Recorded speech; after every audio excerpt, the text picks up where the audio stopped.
Hey, what's going on everyone? Dan here from Void City Reviews, and today we're going to be doing some customization. I'm going to be working on my new 52 Superman that I started a while ago. This is mostly a kit bash from several other Superman figures from the McFarlane DC Multiverse line, and what I have kind of done here is made an approximation of the new 52 Superman suit, along with his face and his hair a little bit more accurately to that version of the character. There are still a few more things I have to do involving some paint, so we're not going to get into that today.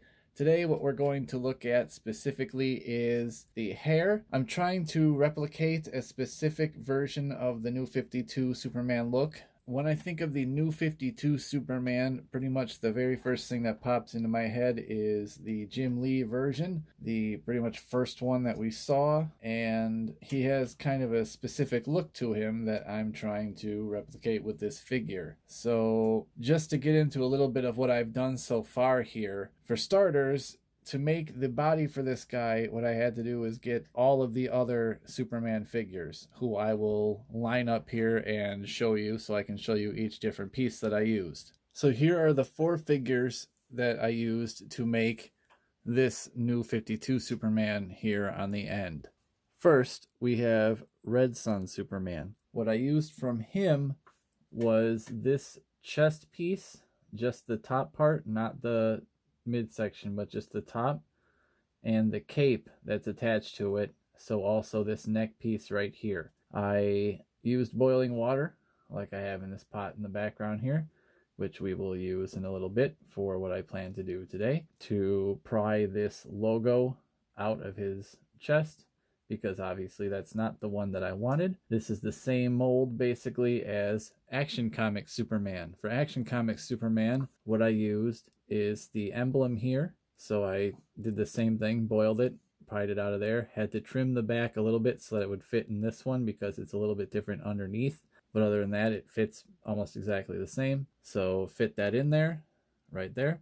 I also used Action Comics head, just the face, not the hair. But we'll get to that in a moment, and that has a little bit to do with what we will be doing today. But going back to this, from this guy here, Infected Superman, what I used thus far are his hands, although that might be changing because there's a new version of this guy coming out called Rebirth Superman, and he has the same hands, but in a more, lively skin tone and not this creepy grayish skin tone. Instead of paint these, I'll probably just get 2 of the Rebirth figure and reuse his hands because he'll probably have extra hands. A lot of these Supermans always have extra hands, and I'll use the hands for this guy, so he'll have the right color hands. And from this guy here, Bizarro, what I used from him were his arms and the waist piece and his legs. Now, as you can see, I painted his boots already, and the ankles I actually used, I don't know who I used because these are black ones, and I think I might leave them that way because I kind of like how they look. But if I were to use the ankles from anyone, I probably would have used Infected Superman's ankle pieces. They would also work. So if I ever want to switch them to be red, then I'll just do that. I painted these boots. I trimmed the belt buckle to be more of the diamond emblem shape like it was in New 52. So down from this actual diamond here, and painted the middle red. And I also added the collar, because that was one of the things I really liked about the suit, was that he had this collar. I also liked that it was a bit darker and everything like that. So as you can see, new 52 Superman. Looks pretty good so far. Now for his hair, what I have there, that is the hair from the Death of a Family Nightwing, where he's kind of all Joker styled. Looks kind of freaky. I had that one, so I used his hair. And I think it looks pretty good for some angles, especially like from the side, like that looks pretty good. But I also kind of want one where it's a little more neat. So we're going to try and make a different one today. And that is why we have the boiling water. And that is why we have an extra Superman over here. That is why we have an extra Nightwing head from a McFarlane Nightwing.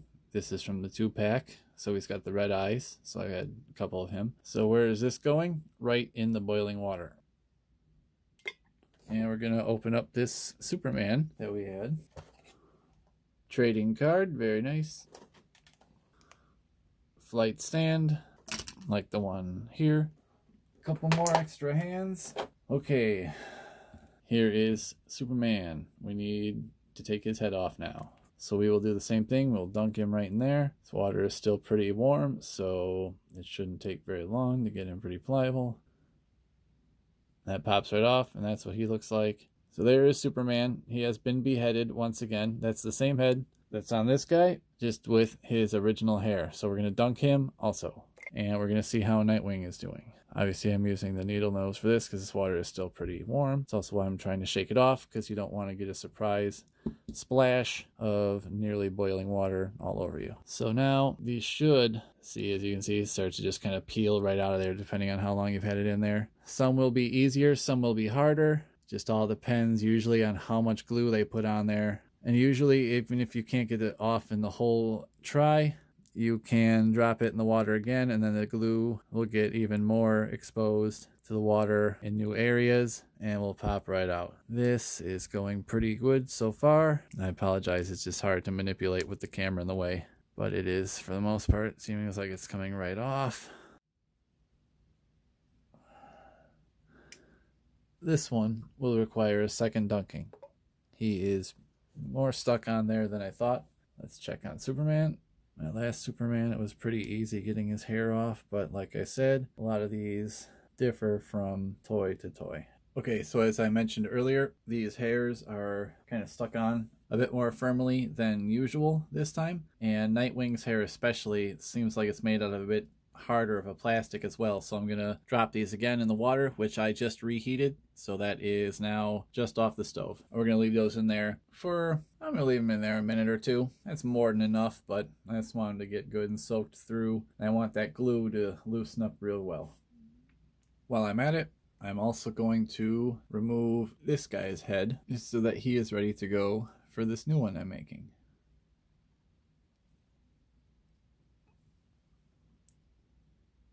There's that one again. It fit a little bit better on this side. This side I need to fill in a little bit with some putty, as you can see there, but that'll be easy to do. And just paint that a little bit, and that'll be fine as well. Alright, let's take a look at these guys again. Nightwing, let's see if we can get your hair off. Success! Now we've got a hair and this bald guy. That's fine, we don't need him anymore. This guy goes, bye-bye, he's over there. Now this hair, so what we're gonna do is re-dip this, which makes it all pliable, but it also sends it back to its original molded shape. And there we go. It even has the blue highlights in it, like comic book Superman. Hopefully that works out well. Now let's see if we can get Superman's hair off. Superman, I'm gonna be a bit more careful with his face, but I will be reusing his. Oh yeah, look at that hair, comes right off. Boom. Hair and Superman face. Done. So this hair I'm going to save because it all came off in one nice piece. So if I ever want to make an Elvis or realistic cartoon Egon, there we go. Now I can do that. So now two things that I have to do are I have to trim down this peg on top of his head, but I have to be very careful because I don't want to open up the hole from the bottom of his neck, which is very close to where that is, so I got to be careful about that. The other thing I have to do is inside of here there's this notch. I have to trim that out as well. I'm going to do that with my X-Acto blade. Alright, so what I did here was trim out the inside to get rid of that notch and the leftover glue. And what I did to do that was I put it in the boiling water and just squeezed it till it was inside out and just basically ran the blade along the edge and peeled it right off. That was really easy. For Superman, I cleaned out around his ears and I trimmed the back of that peg off a little bit, so I just kind of rounded it off with the shape of his head. That's all I really did there. Same on this side. Trimmed off the stuff around his ears and a little bit in there and just around the back. When combined, I think they fit together better than the previous hair did. They fill in both sideburns. They fill in the forehead divot. It actually fits him very well. So I'm gonna get some glue, this Gorilla Super Glue Gel, and I'm going to apply it and make sure it gets all over both surfaces with a toothpick. I'm going to spread it around and see what we can do here.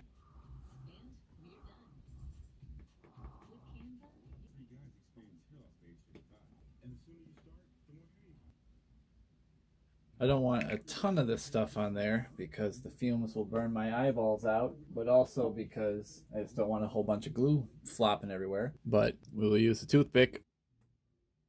You just kind of want to spread that around. Don't look directly over this while you're doing it. So like don't stand 90 degrees directly above unless you have very good fume removal systems somewhere in place, because these fumes will go straight up and they do burn your eyes. It does not feel good. You don't want any part of it. So avoid that at all costs. And now I'm going to fit the hair onto his head.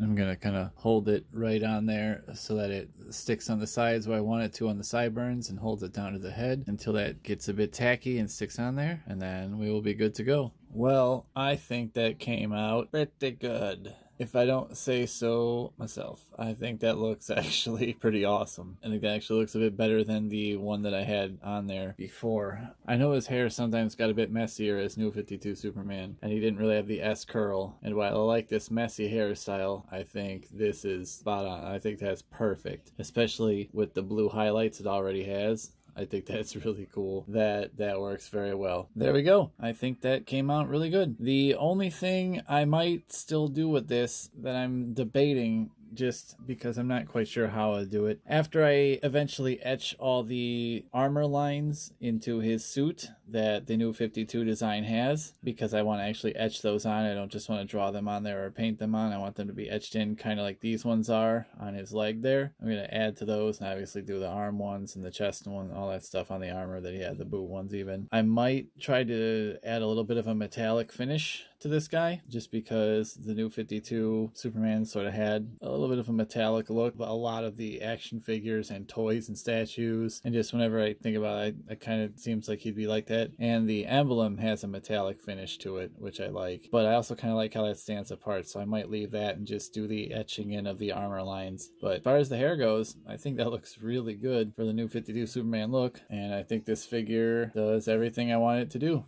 Thank you for watching today, guys. Make sure you like and subscribe. Hit that bell so you get all the notifications for new videos next time we do anything like this. And stay tuned, because we definitely have a lot more customization coming your way, as well as a lot more toy reviews and reviews of everything else. See you next time.